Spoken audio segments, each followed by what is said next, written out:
Saya coba disuruh syahadat, asyhadu an la ilaha illallah, aku bersaksi tiada Tuhan selain Allah. Kan saya bersyahadat dengan mulut saya, dengan mulut saya. Kan bersaksi itu semua dengan mulut. Dan saya cuma bertanya, apa boleh saya bersaksi dengan mulut saya? Kan saya belum tahu Allah.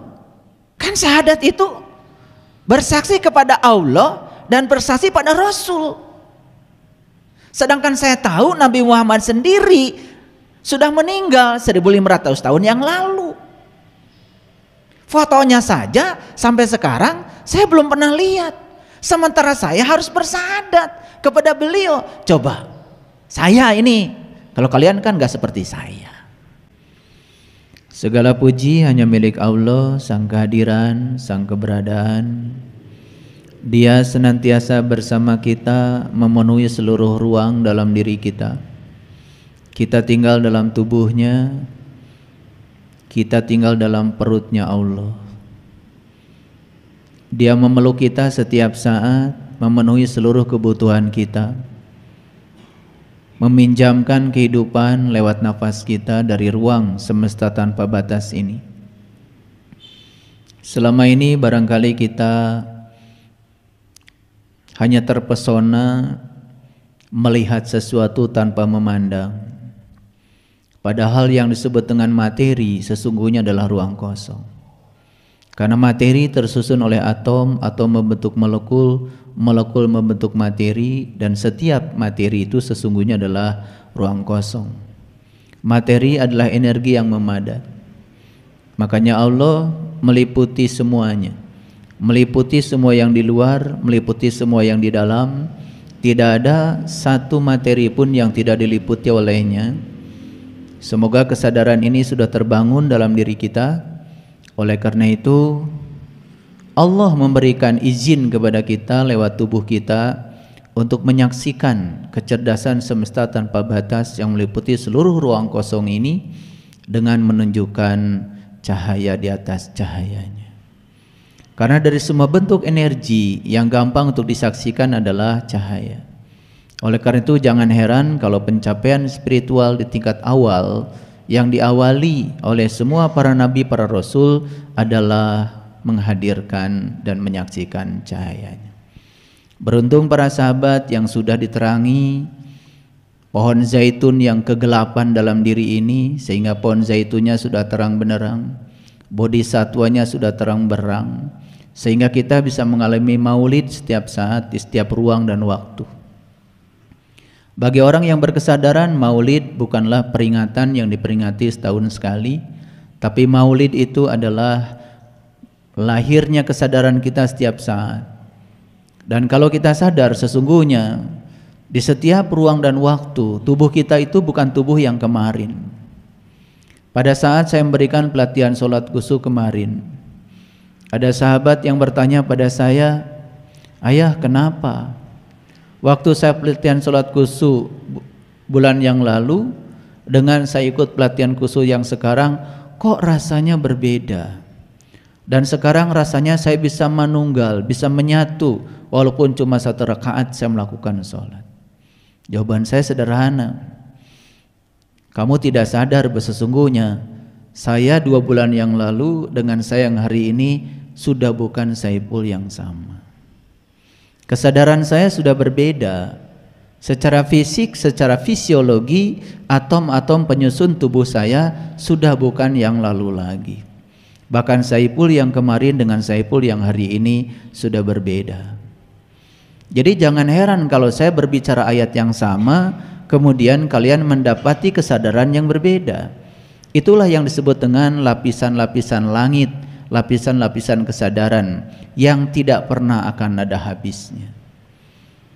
Oleh karena itu beruntung mereka yang sudah menemukan kecerdasan yang melampaui pikiran dalam dirinya. Dan orang-orang yang berbicara hanya menggunakan pikirannya, makanya bicaranya akan rugi. Karena apa? Dia hanya mengulang-ulang yang dia tahu. Tetapi orang yang berbicara melampaui kecerdasan pikirannya, masuk intelijensianya, masuk alam kesadarannya, mengakses alam-alam yang tinggi yang ada dalam dirinya. Saat dia bicara pun dia dialiri oleh ilmu-ilmu baru. Itu perbedaan orang sadar dengan orang yang belum sadar. Oleh karena itu mari kita berterima kasih pada semesta yang telah meminjamkan kehidupan kepada kita, yang sekarang hadir sebagai detak jantung kehidupan semesta dan sekarang mengalir sebagai energi lembut dalam tubuh kita. Mari kita hening sesaat dan rasakan keberadaannya, rasakan kehadirannya. Dan pada saat yang sama mari kita puji Dia bersama-sama membaca hamdalah. Alhamdulillahi rabbil alamin. Mari kita mohon izin dan berkahnya, semoga Allah membukakan pintu kecerdasan yang melampaui pikiran, sehingga hari ini kita akan dialiri, dihujani ilmu-ilmu yang akan melewati intuisi kita, dan kita sapa asmanya dengan kelembutan dan cinta seraya membaca basmalah. Bismillahirrahmanirrahim. Atas namamu ya Allah yang maha pengasih dan maha penyayang, bukakanlah pintu kecerdasan kami, alirilah kami dengan pengetahuan sejati yang akan menjadi syafaat bagi kami, yang akan mensejahterakan lahir batin kami. Amin. Topik kita kali ini seperti yang sudah saya share di grup, berhasil mentertawakan diri sendiri. Siapapun yang hari ini berhasil mentertawakan dirinya sendiri, itu tandanya dia tumbuh. Dan siapapun yang hari ini hanya sibuk mentertawakan orang lain, itu tandanya dia mati.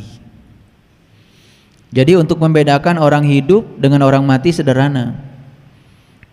Orang hidup itu tandanya berhasil mentertawakan diri sendiri, sedangkan orang mati tandanya tidak bisa mentertawakan dirinya, habis seluruh waktunya hanya untuk mentertawakan orang lain.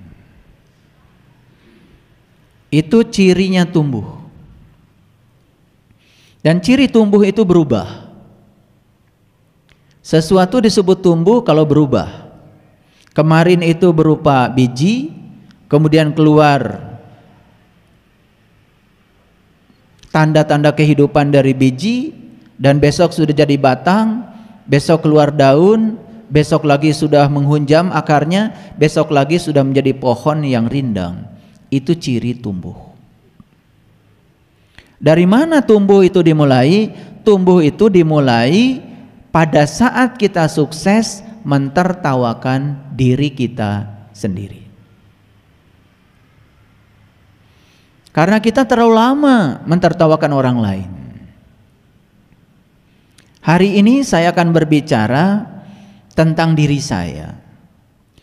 Karena kalau saya bicara orang lain, pertama saya tidak tahu apa yang dirasakan dan dialami oleh orang lain. Yang kedua, saya membatasi diri karena saya tidak berhak membicarakan siapapun. Saya akan mengawali pembicaraan hari ini dengan perjalanan saya. Saya lahir di sebuah keluarga yang sangat ketat beragama. Orang tua saya, kata orang di kampung, adalah tokoh agama, disebutnya juga kiai. Dan saya beruntung dilahirkan dari ayah dan ibu yang semacam itu. Karena itulah ayah ibu terbaik yang telah menjadikan saya hari ini seperti ini. Dari kecil saya dididik untuk taat beragama. Dari kecil saya sudah diajarkan agama saya apa. Dari kecil saya sudah diajarkan kalau ditanya orang, kamu orang beriman atau tidak? Jawab saja, saya orang beriman. Dan secara tidak sadar itu merupakan sesuatu yang bagi saya saat itu penting secara tidak sadar. Tapi begitu saya dewasa, saya mencapai kesadaran tertentu, saya mulai berpikir, kenapa ya ayah saya berani-berani ngasih label agama tertentu pada saya tepat pada saat saya saat itu dalam keadaan belum sadar. Saya tidak pernah ditanya oleh orang tua saya, kamu mau beragama apa? Saya, kalau kalian saya nggak tahu. Makanya saya tidak mau cerita kalian, saya cerita saya. Dan siapapun tidak boleh menggugat saya, karena saya cerita saya. Jadi saya tidak pernah ditanya, saya mau beragama apa, mau ngambil jalan mana, tidak. Karena orang tua saya beragama X, maka saya pun agamanya adalah X. Pada saat saya kecil, ya saya merasa saya sebagai pewaris. Tapi ketika saya dewasa, apa iya saya sudah beragama X yang sebenar-benarnya? Atau sekedar saya mewarisi label yang ada pada orang tua saya? Dan secara otomatis kan, kalau saya beragama X, maka ada runtutan yang mengikuti saya, termasuk ritual-ritual agama yang saya anut. Akhirnya saya seperti robot, ini saya seperti robot, ya, menjalankan semua ritual, menjalankan semua aktivitas agama, ya persis seperti yang dilakukan oleh orang tua saya. Dan pada saat itu, saya mulai belasan tahun, saya mulai banyak bertanya sama orang tua saya. Pertanyaan-pertanyaan yang sangat alami, tidak dibuat-buat, yang lahir dari kecerdasan saya sendiri. Harusnya kan boleh, karena kecerdasan itu diberikan Tuhan memang untuk supaya kita cerdas. Dan saya terus terang saja, setiap saya bertanya secara bebas menurut kehendak kecerdasan saya tidak pernah mendapat jawaban yang memuaskan. Bahkan lebih banyak orang tua saya marah pada saya. Hanya bertanya yang sederhana saja, sebetulnya Allah itu apa? Itu kan pertanyaan alami, hak asasi saya yang harusnya dipenuhi kan oleh orang tua. Tapi saat itu saya tidak mendapatkannya. Ketika orang tua saya mengatakan, kalau berdoa itu coba menengadahkan tangan ke atas. Dan saya tanya orang tua saya, kenapa saya harus berdoa menegakkan tangan ke atas? Dan orang tua saya bilang Tuhan ada di atas. Ya saya bertanya lagi, di atas mana? Apa di atas pohon? Apa di atas rumah kita? Dan saat itu bungkam. Dan banyak pertanyaan-pertanyaan kritis ketika saya umur belasan tahun dan saya tidak mendapatkannya. Lalu orang tua saya karena bingung dengan saya, lalu saya dititipkan di pesantren ini, pesantren ini, pesantren ini, sama modelnya. Saya bukan mau merendahkan pesantren, yang saya dapat jawabannya marah dan tidak jelas.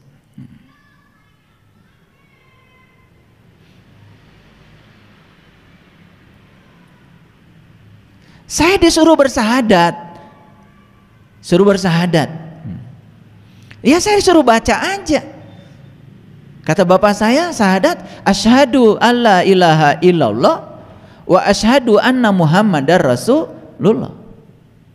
Nah saya tanya kan, ini saya. Saya tidak cerita siapa-siapa, supaya tidak konflik. Saya tidak cerita kalian, saya cerita saya. Sebetulnya sejak dari kecil saya ini sudah ada dalam diri saya keinginan tertawa, mentertawakan diri saya sendiri. Tapi saat itu tertawa saya tertahan. Dan saya baru tertawa lebar-lebar sekarang. Makanya suka mengajak kalian tertawa kan? Itu sekarang. Saya tertahan karena takut kalau saya tertawa marah lagi orang tua saya. Saya coba disuruh syahadat. Asyhadu an la ilaha illallah, aku bersaksi tiada Tuhan selain Allah. Kan saya bersyahadat dengan mulut saya. Dengan mulut saya. Kan bersaksi itu semua dengan mulut. Dan saya cuma bertanya, apa boleh saya bersaksi dengan mulut saya? Kan saya belum tahu Allah. Bapak saya cuma menjawab, gak usah banyak nanya, ikuti saja. Nah, ketidakpuasan ini kan jadi penyakit bagi saya. Tapi ketidakpuasan inilah yang mendorong saya untuk berjalan melakukan proses pencarian tentang jati diri saya, termasuk juga hal-hal yang masuk akal bagi saya.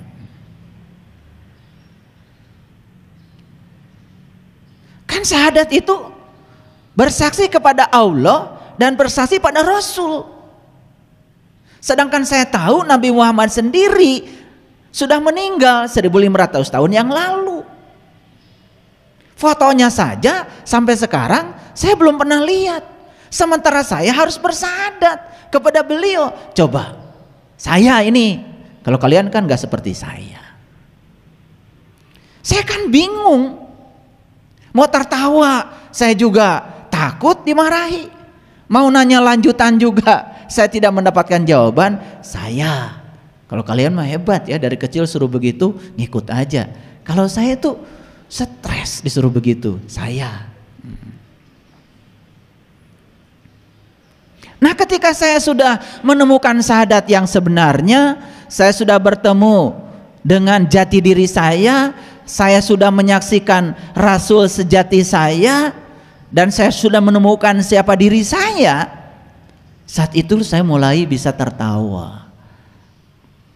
Ternyata untuk sampai pada tingkat tertawa itu tidak mudah para sahabat perjalanannya. Saya tidak cerita tertawa seperti kalian terbahak-bahak sambil nyanyi, bukan itu tertawa hari ini. Topik kita adalah tertawa tentang diri sendiri. Saya dari kecil ya taat beragama dan saya sholat. Sama seperti kalian, sholat. Walaupun saat itu juga saya bingung, sholat itu apa? Kenapa rakaatnya 17? Kenapa bukan 18? Kenapa bukan 19? Kenapa bukan 2 rakaat saja? Dan pertanyaan tentang rakaat saja, ini nggak ada jawaban yang pasti bagi saya. Kenapa takbiratul ihram itu begitu? Dan kenapa ketika baca syahadat kok yang diacungkan telunjuk bukan kelingking gitu loh? Atau jempol kali? Itu pertanyaan yang terus mengganggu saya dan tidak menemukan jawabannya saat itu. Dan terus terang ya, akhirnya saya itu merengek-rengek ya sama Allah. Saya bilang, kalau engkau ada, tolong dong jangan bikin saya bingung. Yang saya heran itu kok orang lain, teman-teman saya nggak pada bingung. Telunjuknya disuruh gini, gini aja. Saya disuruh gini, yang nggak saya lakukan. Makanya saya disebut anak nakal di rumah, karena nggak taat sama ayah saya. Tetapi ketika ayah saya umurnya 79 tahun, justru saya bisa memberikan pencerahan pada ayah saya tentang semua yang saya pertanyakan. Dan ayah saya mengakui itu. Di usia beliau 79 tahun. Betapa lama untuk sampai di tingkat itu. Dan saat itu beliau berhasil mentertawakan dirinya sendiri. Jadi saya berani mengatakan bahwa siapapun orang yang sudah berhasil mentertawakan dirinya sendiri, berarti dia sudah tumbuh kesadarannya. Dan siapapun yang hari ini hanya sibuk mentertawakan orang lain, merasa diri paling benar, paling suci, seakan-akan dia punya jalan terbaik satu-satunya, bahkan Allah pun dikooptasi oleh dia, gak ada Allah bagi yang lain, hanya untuk dia sendiri. Saya kira belum tumbuh. Jadi hari ini kompetensi yang saya bangun buat kalian sederhana. Selesai kalian mendengarkan ocehan saya, tanya pada dirimu, Apakah kau udah tumbuh atau belum? Nah, ciri tumbuh sederhana indikatornya, berhasil mentertawakan diri sendiri. Sampai saya belajar bahasa Arab, apa sih sholat itu? Saya baca ribuan ayat di Quran, apa sih sholat itu?